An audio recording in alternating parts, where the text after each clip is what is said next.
Кубик шоу эвлүүлэгч Австралийн 16 настай Феликс Замдекс анх 2008 онд YouTube сайтаар шоу хурдан эвлүүлэх тэмцээнийг үзээд гайхшрал орон биширч шоу худалдан авчээ.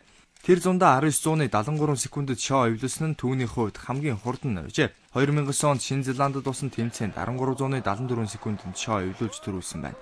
Феликс Замдекс мөн 2/2 буюу 2-ыг харьцах нь нүдтэй шоу, 3-ыг харьцах 3, 4-ыг харьцах 4, 5-ыг харьцах 5 нүдтэй шоу эвлүүлэх тэмцээнд төрүүлжээ. Феликс Замдекс хамгийн сүүлд энэ оны 5 дугаар сард болсон Австралийн Мельбурн хотын Кубарагийн нээлттэй тэмцээнд 3-ыг харьцах 3 шооны төрөлд 624 секундэд эвлүүлж дэлхийн дээд амжилт тогтоосон байна.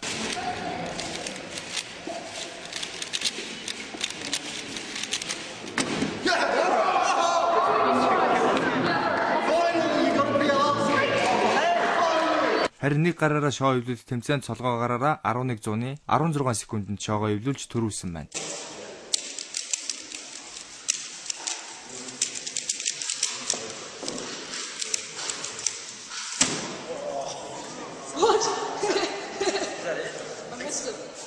Шоу эвлүүлэх тэмцээнд оролцогчид эхлээд эмх замбраагүй байдалтай болгосон шоуны нүднүүдийн байрлалыг сайтар ажиглана.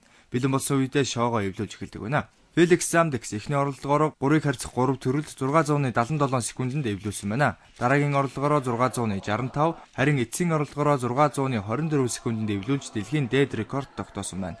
Феликсийн өрсөлдөгчид оролцсоор байгаа боловч одоохондоо 624 гэсэн рекордыг хараахан эвдээгүй байна.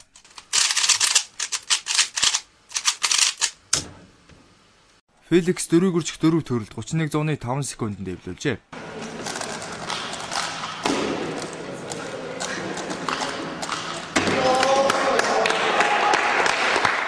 Түүний өрсөлдөгчид Феликсээс хол хаягдсан байна. Кубик шоуг 1974 онд Унгарийн уран баримлч архитекторч Эрно Рубик зохион бүтээжээ. Түүнээс хойш 350 сая шоу зарагдаж дэлхийд хамгийн их зарагдсан эвлүүлэг тоглоом болж рекорд тогтоосон байна.